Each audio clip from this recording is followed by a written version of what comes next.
Hello everyone, welcome back to Ansarkari. So, starting with the next set of important topics for the day. So, first, China challenge. So, China challenge may we are seeing that now China replaces US as the top spot as India's biggest trade partner. Earlier it was US, now China becomes the biggest trade partner. And when we're talking about what is the figure in terms of figure, so total trade stands at $118 billion.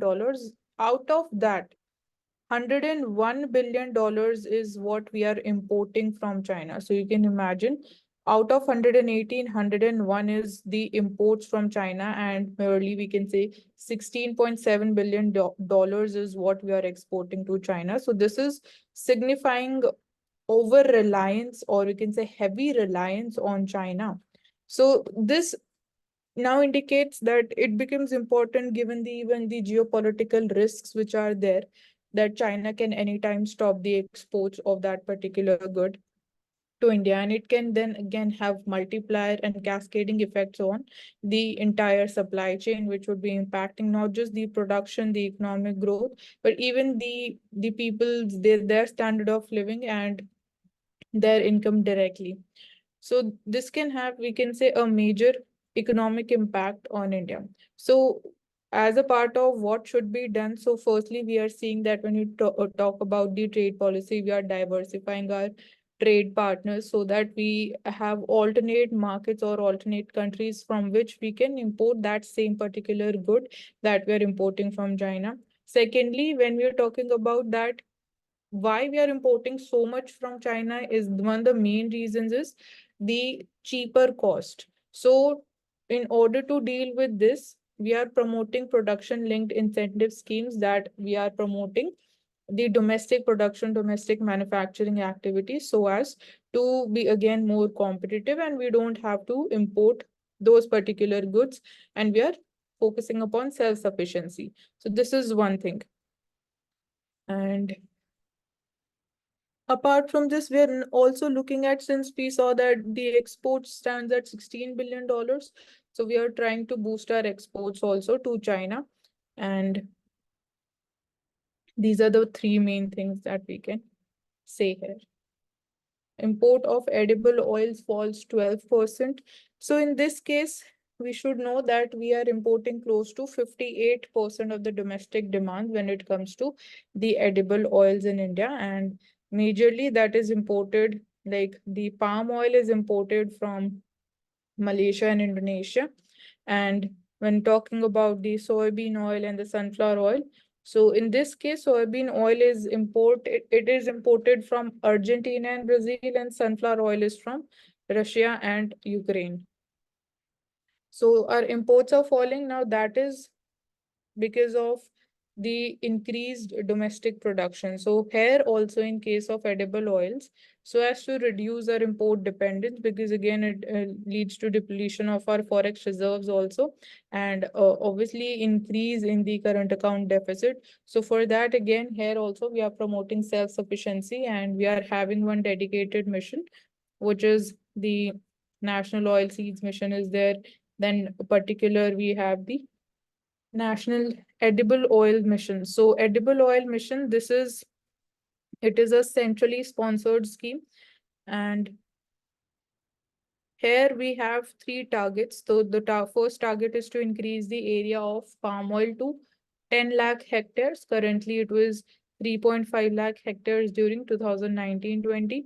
Then second target to increase the crude oil production from 0.27 lakh tons, which was again the figures are from 2019-20, to 11.2 lakh tons by 2025-26. And thirdly is to increase the consumer awareness to maintain consumption level of 19 kg per person per annum till 2025-26.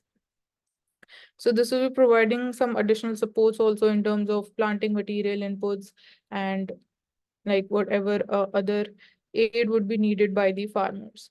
And when we're talking about the major states which are producing, so in that we see that Andhra Pradesh, Telangana, Karnataka, these are some of the top producing states in case of India. Okay, next.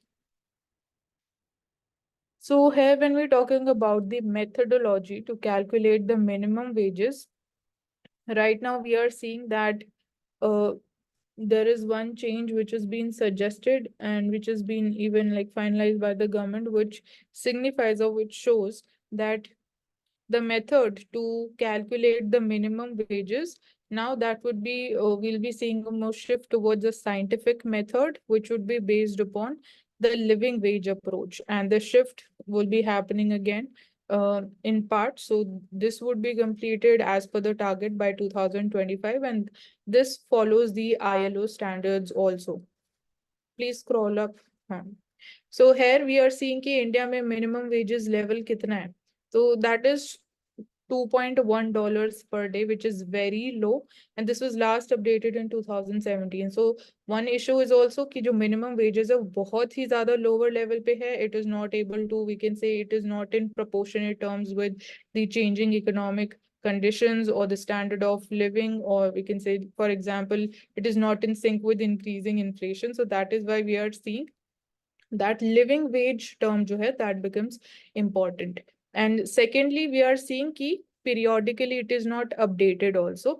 जैसे कि हम देखते हैं कि formal employment में DNS allowance है जो government revise करती है periodically, but this is not the case when we're talking about the minimum wages. So for comparison, like India में minimum wages is $2.1, and in countries like China it is close to $12 per day. Vietnam it is $6.5. So India में it is at very lower level. And you can scroll further little bit. Okay है we, जैसे कि बोला कि inflation के sink में नहीं है जो हमारी मिनिमम वेजेस हैं. And in that also minimum wages जो methodology of determining that varies from state to state. वहाँ पे भी हर स्टेट में इकोनॉमिक, जो स्टेट की इकोनॉमी है, जो कंडीशंस हैं, दे आर डिफरेंट. तो मिनिमम वेजेस जो फैक्टर्स डिटरमाइन करते हैं वो भी, उनका स्टेटस भी it varies from state to state. So there is a lot, we can say, differences in this case. So one of the, we can say, group of states जहाँ पे minimum wages one of the highest है, that includes like Delhi is there, then Karnataka is there. So these are the some few of the states. Goa is there.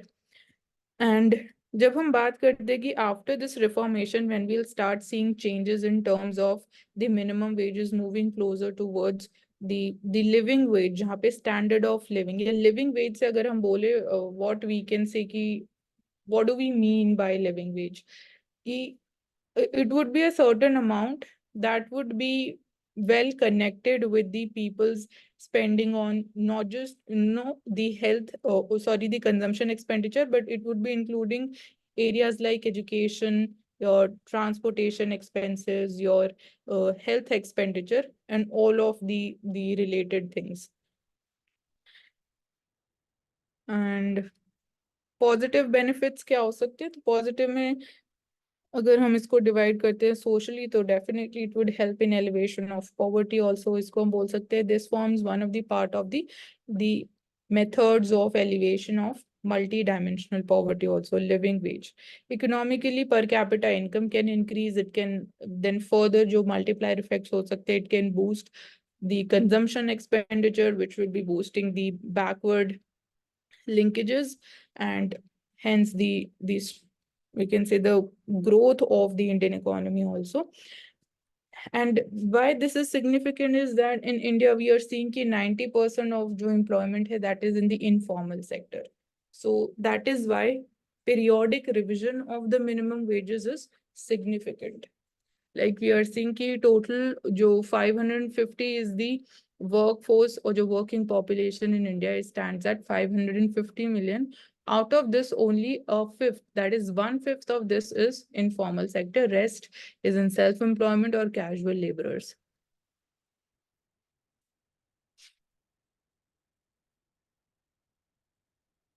Now, when we're talking about this scheme, the Pradhan Mantri Fasal Bima Yojana, so here we are seeing that this was launched in 2016, and one important point is that this is not implemented in all the states. So currently it is there in 22 states, and the UTs are also part of this number. And we are seeing that crop insurance scheme, it opts 1.5 trillion rupees. So जो इसके अंदर claims हैं, they have hit this target. And one important figure is जो farmers premium pay करते हैं when you get things insured है यहाँ पे, in this case is there the crops that they are planting. तो 100 rupees premium pay करते हैं, उसमें से जब claims की बात की जा रही है तो we are seeing that number stands at rupees 500. So which is showing that the working and the effectiveness of this scheme. And can you scroll a little bit, Prerna? So one shift also in this particular scheme we are seeing shift towards the subscription based model rather than loan based scheme. मतलब इसके अंदर आपको loan earlier हो सकता है कि पहले इसमें एक लोन अमाउंट एक फाइनेंशियल अमाउंट दिया जाता था. So now we are seeing a shift towards subscription based. Subscription based मतलब कि जो इंश्योरेंस सब्सक्रिप्शन है उस कॉन्टेक्स्ट में it is mentioned. And earlier this was mandatory for the farmers कि आपको enroll करना इस scheme के अंदर mandatory है, so that thing has been removed. And one of the features is that farmers जो premium है, एक तो it varies from rabi crops, kharif crops and the cash crops. So for like premium is 1.5% for the rabi crops, it is 2% for the kharif and 5% for the cash crops. इसका feature है and इस पे question आ भी चुका है prelims में.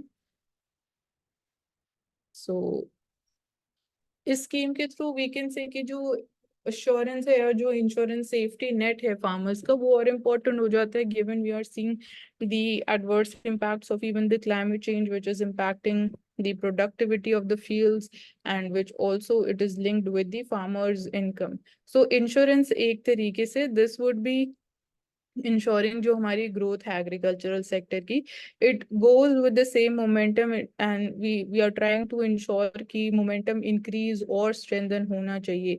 तो insurance scheme और ज्यादा सिग्निफिकेंट हो जाती है. हेयर वी कैन से कि प्राइवेट सेक्टर पार्टिसिपेशन और ज्यादा इंक्रीज होना चाहिए. So with increased farmers participation awareness level, we are seeing positive changes happening on the ground. Then debt to GDP ratio important figure. तो यहाँ पे अगेन कोविड-19 time period से हम बात कर रहे हैं. तो इंडिया का जो debt to GDP ratio that is 81% as of financial year 2022. So ये कोविड-19 का जो पहला ईयर अगर हम बात करें 2020, तो उस टाइम पे it was we can say very close to 100% also. And ये बोला जा रहा था कि इंडिया का जो debt to GDP ratio it will cross 100% also, but ऐसा नहीं हुआ. It started to declining further and you can see कि financial 2022 में it touched 81%. And for the other advanced economies, for example, Japan का it is at 260%, USA का it is 121%. So given this, we are seeing कि जो developing or emerging economies हैं, they are better able to manage the finances or the fiscal policy, we can say. Why is it so? The main reason is we are not so much dependent on the external borrowings. तुम्हारी जो external borrowings हैं बहुत कम है, और उसमें भी India के case में जितना भी हम एक्सटर्नली पैसा बोरो कर रहे हैं उसमें जो हमारा शॉर्ट टर्म डेट है वो सिर्फ उसका 18% है.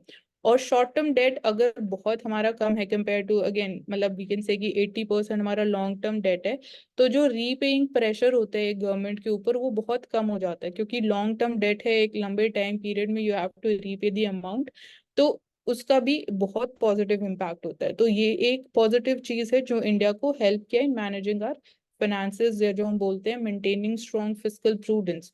एंड देन अगेन हमारी FRBM act also becomes important, but again because of the changed dynamics and the economic conditions, we often talk about कि there should be required amendments in the FRBM Act as well. So this is there, and again we can say कि it is not just only related to external borrowings. जब हम debt to GDP ratio की बात करते हैं, it is somewhere also linked to our strong macroeconomic fundamentals, also to the working of our economy. For example, how we are spending the borrowed amount, वो भी एक important role play करता है. Whether we are spending जो government की fiscal policy है, whether we are spending that borrowed amount on the capital expenditure की form में और या revenue expenditure की form में. So this is also linked to the management of debt to GDP ratio. And when we're talking about the latest numbers as far as the fiscal deficit is concerned, so in this case, we saw कि fiscal deficit touched 9.2%. This is one of the highest pandemic year में, and then it started to decline. तो latest हमारा जो estimate है that is 5.1% for जो current financial year है, that is financial year 2024-25. Previous financial year में it was at 5.8%. So it is gradually declining.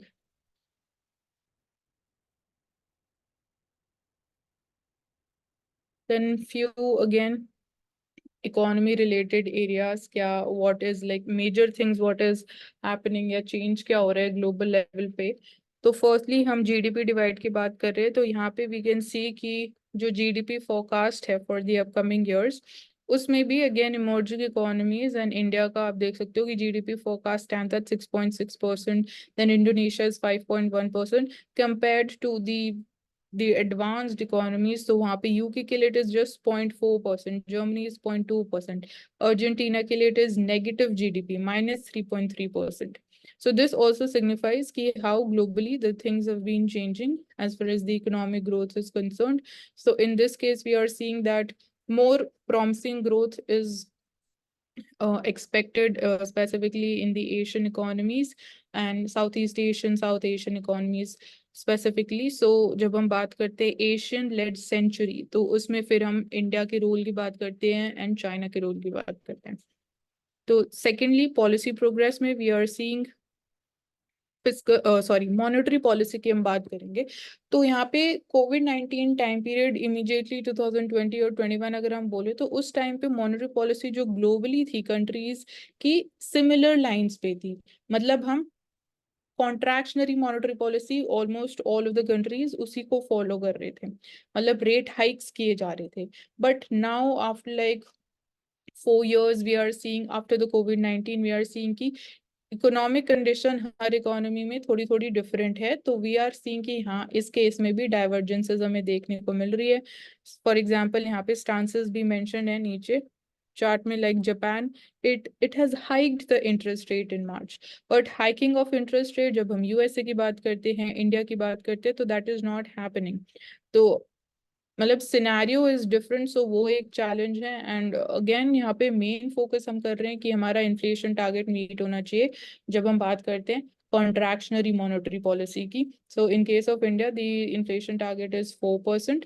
And इसका जो ट्रेड ऑफ हमें देखने को मिलता है that is in terms of again the investment and which directly impacts the economic growth. So because high interest rate it increases the borrowing cost, तो उसकी वजह से investment decline होता है. investment decline होता है तो long term perspective से definitely it slows down the economic growth as well. Third aspect जो या फैक्टर की हम बात कर रहे हैं अगेन डेट क्राइसिस. तो अभी जैसे हमने specifically debt to GDP ratio की बात करी and also talked about India's fiscal deficit. तो यहाँ पे आप ग्राफ में देख सकते हो कि एडवांस्ड इकोनॉमीज का जो debt level there it is on an average close to 111%. India, sorry, emerging and developed economies it is 69%. So this is one divergence that we are seeing. And जो 100% of GDP का जो date level है या date to GDP ratio अगर हम बोलते हैं, तो इतना हायर लेवल हमें देखने को मिला था ड्यूरिंग द नेपोलियनिक वॉर्स. तो उस टाइम पे अगर हम टाइम पीरियड की बात करते हैं तो इट इज 1800 to 1815. तो ये टाइम पीरियड था जब इस वॉर लाइक कंडीशंस में debt to GDP ratio it crossed 100%. उसके बाद now it is only after like during the COVID-19 period we have seen again we have re-witnessed this kind of situation. Fourth we are seeing कि जो vaccinations हैं, सो vaccinations अभी दो major changes हुए हैं. Firstly तो वी आर सीइंग कि vaccinations जब again we got to know कि like we have the vaccine, तो उस टाइम पे एक वो पॉजिटिव इम्पैक्ट हमें देखने को मिला. बट राइट नाउ दो चेंजेस जो देखने को मिल रहे हैं, एक तो जो इम्पैक्ट्स हो रहे हैं या फिर जो साइड इफेक्ट्स देखने को मिल रहे हैं after vaccination and that has been formally endorsed also, उनको एक्सेप्ट भी किया गया फॉर्मली रिसेंटली. तो इसकी वजह से एक पैनिक क्रिएट हो रहा है. और सेकंड डेवलपमेंट जो है कि अनाउंस किया गया है कि वैक्सीन्स को विड्रॉ किया जाएगा, स्पेसिफिकली कोविशील्ड वैक्सीन्स जो हैं। तो विड्रॉल की वजह से और ज्यादा पैनिक क्रिएट हो रहा है, बट उसके पीछे रीजन समझना ज्यादा इंपॉर्टेंट है।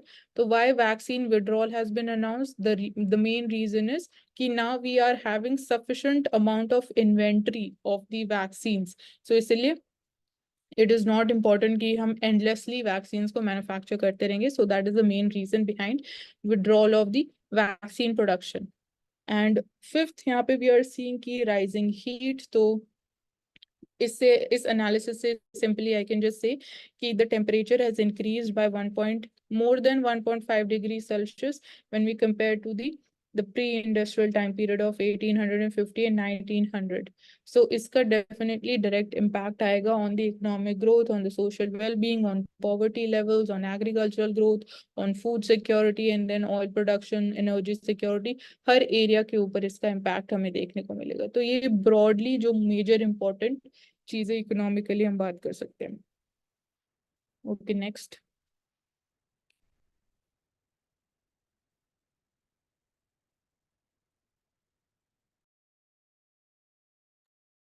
So, young people fade away when there is no vision.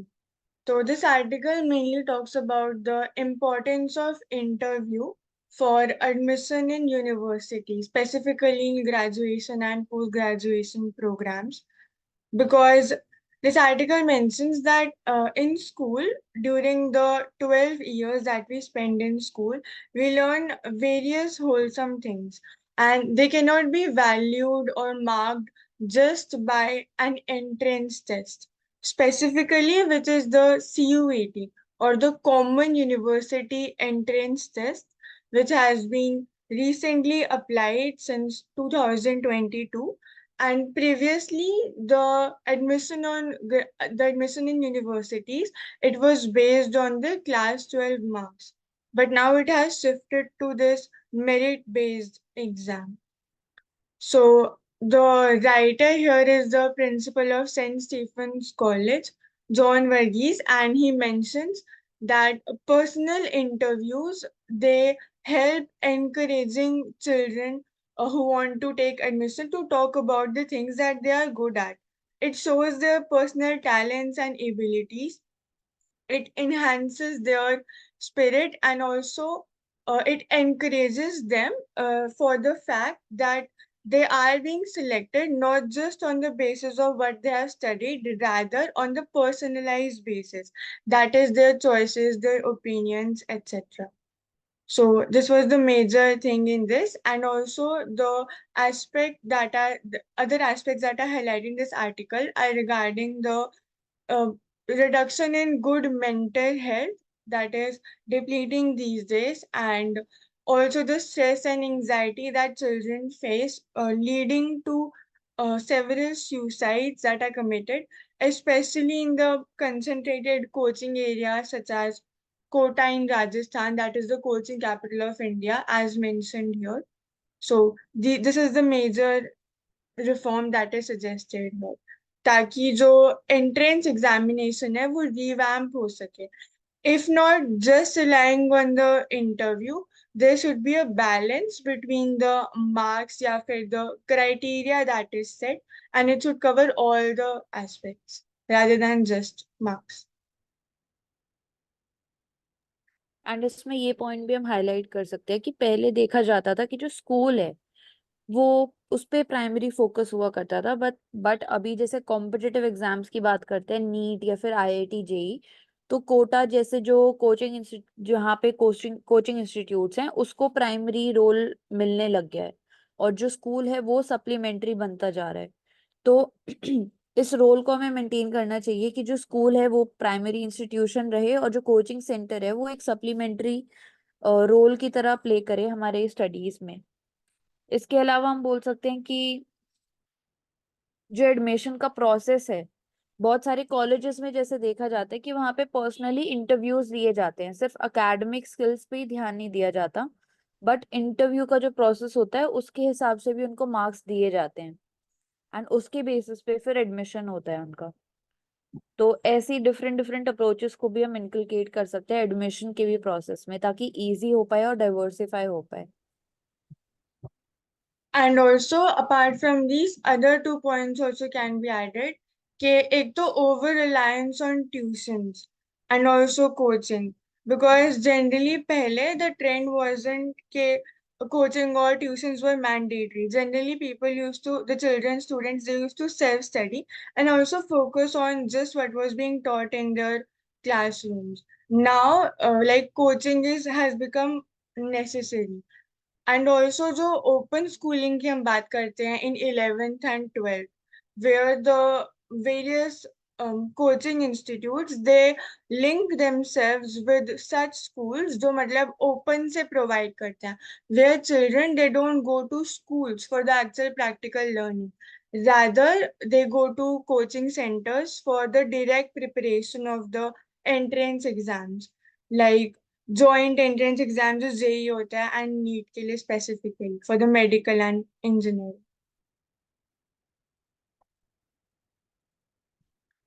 candid notes on the NHRC status deferral. So NHRC is National Human Rights Commission of India. So it is a statutory body और 1993 में it was formed. फिर ये under आती है GANHRI that is global alliance of national human rights institution. ये एक तरह का नेटवर्क है जिसमें बहुत सारे ऐसे नेशंस हैं जिनके जो ह्यूमन राइट्स के कमीशन है वो इंटरलिंक्ड है and they work with this in global with and under this global institution. तो ये भी 1993 में ही फॉर्म हुआ था. देन चैलेंज है कि जो ये NHRC है इसके स्टेटस का रेफरल हो रहा है विच मीन्स के अभी स्टे पे लगाया गया and there are 2 major categories category A और B. जहाँ पे जो A कैटेगरी है that is obviously better and उससे जो वर्क और पार्टिसिपेशन है इस इंस्टीट्यूशन में इस ग्लोबल अलायंस में NHRC का वो इंक्रीज होता है. whereas जो कैटेगरी B है it is not that valuable and it depicts that there are certain loopholes within the working of NHRC. कुछ अगर हम major loopholes देखें which we have previously discussed, तो पहला was regarding the appointment of the NHRC chairperson कि वो executive से हो रहा है या फिर कैसे हो रहा है. And currently former Justice of Supreme Court है who is Justice Arun Mishra जो कि अभी chairperson है. सेकेंड इज रिगार्डिंग गवर्नमेंट का बहुत ज्यादा इंटरवेंशन है इन NHRC जबकि it should be independent and autonomous from the government. And third was regarding the minorities का रिप्रेजेंटेशन जो इतना ज्यादा नहीं था इन NHRC whereas it should be there so as to increase the sensitization and the actual working of this institution regarding human rights. And fourth was also regarding the inclusion of police officials. जिनका कि there is no work in this institution, still they were being involved. अब यहाँ पे there was a concern in this NHRC brochure, तो ये publish करा था human right 75 title के अंडर. एंड इसमें जो चेयरपर्सन है जस्टिस अरुण मिश्रा उन्होंने मनुस्मृति का एग्जाम्पल हाईलाइट करा था. तो जो ये मनुस्मृति है ये एक तरह का एंशियंट टेक्स्ट है जिसमें कि कास्ट बेसिस को डिफाइन कर रखा है एंड इसी की वजह से जो सोशल नॉर्म्स एटसेट्रा हैं मतलब बहुत मेजर रोल प्ले कराता है इसने इन एस्टैब्लिशिंग द सोशल नॉर्म्स और द जो कास्ट हायरार्की है उसको सेटअप करने में स्पेशली अमंग द हिंदूज. तो उनका इस मनुस्मृति का इन्होंने मेंशन करा in the this brochure and he said that वो हाईलाइट करते हैं सोशल नॉर्म्स को लेकिन वो जस्टिस के प्रिंसिपल्स को और जो पनिशमेंट है क्राइम के अकॉर्डिंग प्रोपोर्शनेट उसको भी हाईलाइट करते हैं. तो this also created a bit of controversy के Manusmriti has played such a huge role in this caste discrimination. So he should have avoided mentioning the name of Manusmriti in this. And other important part here is that of Paris Principles. तो ये Paris Principles क्या है? तो specifically UN ने ये issue करे थे इन 1993. UN adopted it और इसमें क्राइटेरियाज होते हैं जिनके बेसिस पर जो ये इंस्टीट्यूशंस हैं हर नेशन में वो उनको ये क्राइटेरिया को फॉलो करना चाहिए, जैसे कि mandate and competence, autonomy from government again which is a specific issue within the NHRC in India, और independence guaranteed by a statute और constitution, pluralism, adequate resources, or adequate powers of investigation.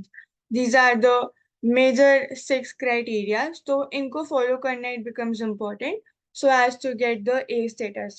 Then peer reviewed evaluation जो होती है in this global alliance, उसको India ने dismiss कर दिया that unfair है, unjust है, etc. Rather, we should accept it with logic and reason and try to find out the loopholes and work on it. यहाँ पे मेन इशू जिसकी वजह से NHRC का डिस्कशन हो रहा है वो 2 से 3 है। सबसे पहले तो lack of transparency in the appointment of the members of the NHRC। इसके अलावा पुलिस ऑफिसर्स का appointment to oversee the human rights investigation, तो इन्वेस्टिगेशन के प्रोसेस में ट्रांसपेरेंसी की जरूरत है। इसके अलावा जेंडर इक्वालिटी काफी ज्यादा कम है NHRC में, तो जेंडर रिप्रेजेंटेशन भी और होनी चाहिए जो मेंबर पैनल बनते हैं उसके अंदर। तो ये 3 मेजर इशू हम कह सकते हैं कि जिसकी वजह से ये इशू उठ रहा है यहाँ पे। इसके अलावा NHRC statutory body protection of human rights act 1993 के अंदर आई थी। अपॉइंटमेंट की बात करते हैं तो इसके जो चेयरपर्सन होते हैं that should be a retired chief justice of India या फिर जज of supreme court. And appointment कौन करता है चेयरपर्सन और बाकी मेंबर्स की, तो प्रेसिडेंट करते हैं रिकमेंडेशन पे एक कमेटी के, जिस कमेटी को प्राइम मिनिस्टर हेड करते हैं। Okay Prerna, next. So this article is regarding the challenge of extrapulmonary TB. तो tuberculosis ये बैक्टीरिया की वजह से होता है, this is a disease, and major 2 types का होता है, एक तो पल्मोनरी टीबी एंड एक एक्स्ट्रा पल्मोनरी या फिर नॉन पल्मोनरी टीबी। तो pulmonary specifically refers to lungs, pulmonary TB. तो 80% जो केसेस होते हैं ट्यूबरकुलोसिस के वो पल्मोनरी होते हैं, वेयर एज जो 20% है वो एक्स्ट्रा पल्मोनरी या फिर नॉन पल्मोनरी टीबी के होते हैं, which includes the areas like lymph nodes में हो गया इन्फेक्शन, या फिर ब्रेन, गट, आईज, या फिर other organs other than the lungs. Specifically data की बात करें तो India alone accounts for 27% of the global TB burden according to World Health Organization. So tackling this it becomes important. तो major जो challenges है यहाँ पे वो एक तो लैक ऑफ अवेयरनेस है, फिर डायग्नोसिस लेट होता भी है तो एक्यूरेट नहीं होता, एक्यूरेसी इज नीडेड, और specific guidelines are also needed. एक इंडेक्स टीबी क्रिएट हुआ था, ये एक सेट ऑफ गाइडलाइंस है for the extra pulmonary TB management, index TB. फिर यहाँ पे एरियाज क्या क्या है, एक तो अगेन अवेयरनेस को ही टैकल करना। यहाँ पे मोबाइल वैन्स का हम यूज कर सकते हैं जो कि डोर टू डोर जा करके, जैसे वैक्सीनेशन के लिए तो टीबी के लिए BCG वैक्सीन होती है, so that can be use vaccination के लिए भी, and also for the other awareness generation कि रिगार्डिंग स्नीज करते हैं तो उस टाइम पे जो बेसिक हेल्थ केयर प्रिकॉशंस होते हैं वो उनको टेक केयर करना। अब यहाँ पे और फोकस के एरियाज क्या क्या है कि एक तो रिसर्च प्रायोरिटी, तो we should focus on this research priority because अभी भी there are several areas that are under explored specially regarding the extra pulmonary TB, just because इसके केसेस लो होते हैं। तो इवन आफ्टर ट्रीटमेंट के बाद भी द इम्पैक्टेड स्टेज, तो रिसर्च में इन्वेस्टमेंट यू आर होना नॉट ऑडिबल प्रेरणा। चाहिए। हेलो, टाइम नहीं है तो फिर नेक्स्ट में आओ। Then next is regarding autoimmune response to antigens. तो उसके बाद भी the inflammation it occurs. तो autoimmune we can derive from the name itself. Auto means self, यानी self का immune system. तो sometimes what happens is generally जो antibodies होती है वो जो foreign pathogens आते हैं उनके ऊपर जो antigen present होते हैं उनको अटैक करती है, उनको बाइंड करती है और डिस्ट्रॉय करती है। But sometimes what happens is जो हमारा इम्यून सिस्टम होता है it fails to distinguish between कि क्या सेल्फ की इम्यूनिटी है या फिर क्या सेल्फ है और क्या फॉरेन पैथोजन है। तो वो अपने ही इम्यून सिस्टम को हार्म करना स्टार्ट कर देता है। इसका मेजर एग्जांपल एक तो टाइप 1 डायबिटीज है and second is rheumatoid arthritis जो कि मेनली जॉइंट्स में पेन होता है उसको रेफर। तो ये मेजर एग्जांपल हो गए ऑटो इम्यून डिजीजेस के। तो यहाँ पे भी रिसर्च इज रिक्वायर्ड है और diagnosis or treatment that should be improved. And again, the data can nearly 1 in 5 TB patients have extrapulmonary tuberculosis. And जैसा यहाँ पे दिया भी हुआ है इंडेक्स टीबी के नाम से, जो कि हम्म, WHO ने दिया है इसके मैनेजमेंट के लिए इंडिया में। तो ये गाइडलाइंस का इम्प्लीमेंटेशन होना काफी ज्यादा जरूरी है, क्योंकि एक्यूरेट डायग्नोसिस कैसे होना चाहिए एक्स्ट्रा पल्मोनरी टीबी का वो अच्छे से डिफाइंड नहीं है। इसीलिए बहुत सारे पेशेंट जो है वो अनडायग्नोस्ड ही चले जाते हैं या फिर बेनिफिट नहीं मिल पाते हैं उनको। इसके लिए डेटा का कलेक्शन होना भी काफी ज्यादा जरूरी है, ताकि आगे R&D को हम प्रमोट कर पाए। डेटा कलेक्शन के लिए निक्षय पोर्टल ऑलरेडी है, जहाँ पे हम मिसिंग, इनकम्प्लीट या फिर मिसिंग जो है पेशेंट्स जिनको केयर नहीं मिल पाई उनका डेटा भी मैनेज करते हैं। इसके अलावा जो टेक्नोलॉजी है जैसे जीनोम सीक्वेंसिंग, इन सब चीजों का हम यहाँ पे यूज कर सकते हैं ताकि और आगे बढ़ पाए हम, या फिर RNA सीक्वेंसिंग जिसका यूज किया जाता है टीबी के अंदर। तो इम्यूनोलॉजिकल टूल्स जो हैं हमारे, उनके ऊपर और एडवांस करने की हम उनको बात कर सकते हैं, ताकि ऐसे जो डिजीजेस हैं हमारे वो अनट्रीटेड ना जा पाए।